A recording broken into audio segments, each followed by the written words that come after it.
How true it is when George Bernard Shaw once said, "The single biggest problem in communication is the illusion that it has taken place." Take a moment to think about that.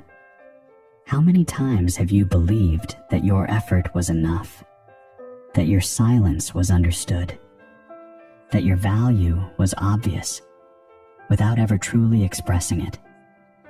We often assume that the world sees what we see in ourselves, that our hard work speaks loudly, that our intentions are clear. But the truth is far more uncomfortable. What is not expressed is often never known. This is the story of a man who believed that silence was strength, until he discovered the quiet cost of being invisible. Daniel worked in a global consulting firm based in London. The office was modern, fast-paced, and filled with people from different parts of the world, different cultures, different personalities, but all driven by one common goal: to rise. Daniel was known as dependable, the kind of person managers trusted to get things done without supervision. His reports were sharp, his analysis was deep, and his thinking was always structured. He didn't miss deadlines. He didn't create problems. He simply delivered. But Daniel wasn't loud. He didn't interrupt conversations. He didn't compete for attention. In meetings, he listened more than he spoke. Not because he lacked ideas, but because he believed that truly valuable ideas didn't need to be forced into the room. If it's good, he often thought, it will be noticed. So he stayed quiet. While others debated, he observed. While others presented half-formed thoughts with confidence, he refined his ideas silently. While others built connections through constant interaction, Daniel kept his circle small and his words even smaller. To him, this was professionalism. To the world around him, it was invisibility. There was another colleague in the same team, Ethan. Ethan was energetic, expressive, and always present. His work wasn't as precise as Daniel's. Sometimes he made mistakes, sometimes his ideas lacked depth. But he had one powerful advantage: he spoke. In every meeting, Ethan had something to say. Even if his thoughts weren't perfect, he made sure they were heard. He connected with senior managers, shared opinions confidently, and wasn't afraid to be wrong in public. At first, Daniel found it unnecessary. He would watch Ethan speak and think, why say so much when there's so little substance? But Ethan understood something Daniel didn't. In a world driven by perception, presence often outweighs perfection.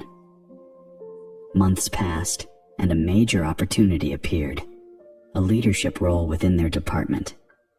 It was more than just a title. It meant influence, decision-making, and the chance to shape the direction of important projects. For the first time, Daniel allowed himself to imagine something more. He didn't tell anyone. He didn't announce his ambition. But deep inside, he believed he had earned it. After all, his work had been consistent. His contributions were real. His discipline was unmatched. He thought, surely, this time, it will be recognized. The day of the announcement arrived. The team gathered in a glass-walled conference room overlooking the city. There was an unspoken tension in the air, everyone waiting, everyone hoping. The director stepped forward and began to speak. "We've seen exceptional effort across the team," she said. "But leadership requires more than strong execution. It requires communication, visibility, and the ability to influence others." Daniel felt something shift in his chest. Then came the name. Ethan. Applause filled the room. People smiled, congratulated him, shook his hand, and Daniel sat there quietly, No reaction, no expression, just a stillness that no one noticed, because no one was looking. Later that evening, as the office slowly emptied and the city lights began to glow outside, Daniel remained at his desk. His laptop was open, but his mind was somewhere else. For the first time in years, he asked himself a question he had always avoided. Why not me? It wasn't anger, it wasn't jealousy, it was confusion, because deep down, he knew he was capable. As he packed his bag, the director walked past and paused. "Daniel, do you have a moment?" They stepped into a quiet meeting room. She sat across from him, calm and direct. "You're one of the most capable people here," she said. Daniel looked up, slightly surprised.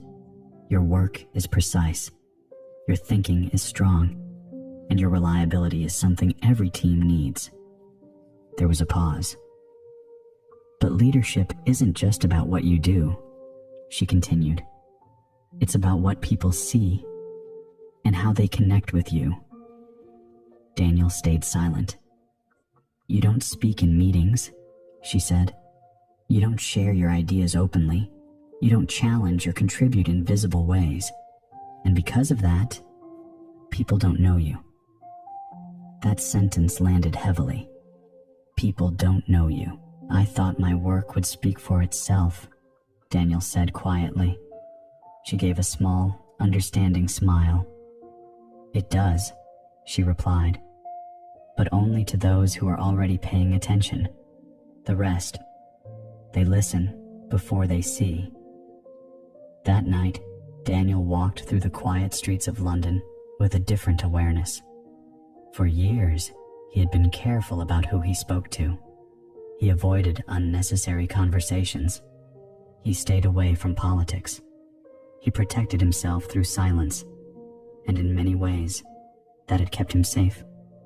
But there was another truth he had ignored. He had been careless about what he never said at all.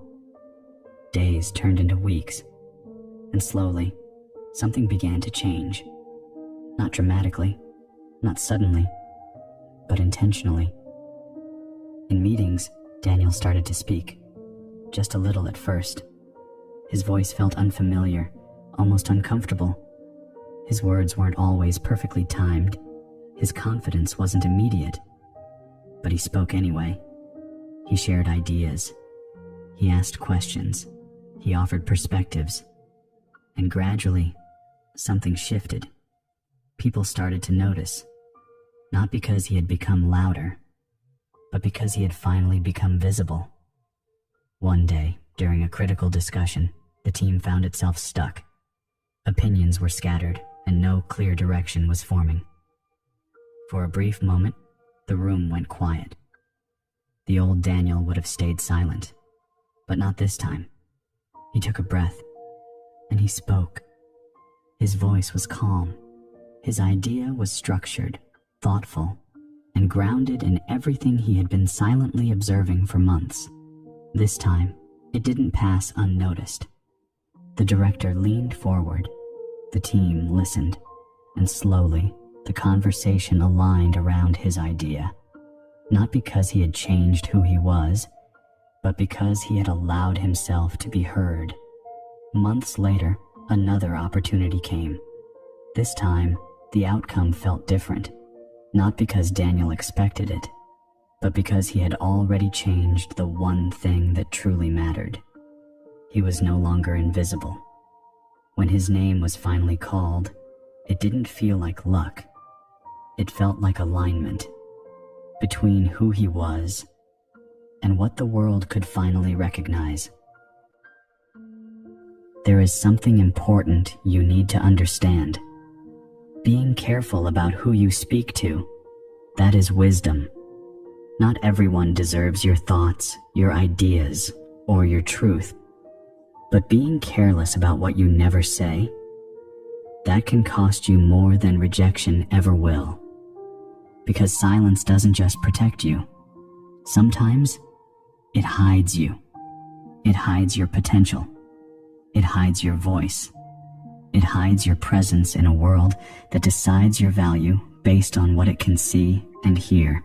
So speak, not to impress, not to dominate, but to be known. Say what needs to be said. Share what deserves to be heard. Express what only you can bring into the world. Because in the end, it's not just about being capable. It's about being visible in the moments that matter. And remember, be careful who you speak to, but be even more careful about what you choose to never say at all.